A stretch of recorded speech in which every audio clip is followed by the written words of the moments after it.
how to make a photo collage on an iPhone.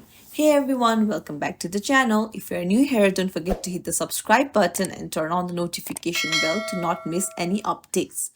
Today I'm going to show you how to create a beautiful photo collage on your iPhone in just a few minutes.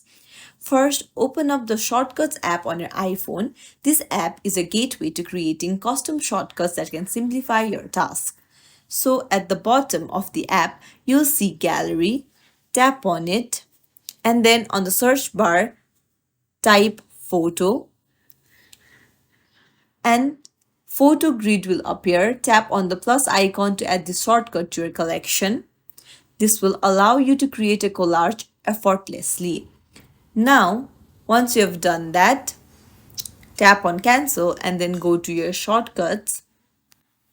Photo grid will appear here. Now, tap on it. Choose the photos that you want in the collage. Once you've selected it, tap on add. And then now what you have to do is tap on the drop down and then save to photos, and it will be added to your gallery. There you go. That's it. If you found this tutorial helpful, don't forget to like and subscribe to our channel for more helpful tips and tricks. Thanks for watching. See you in the next video.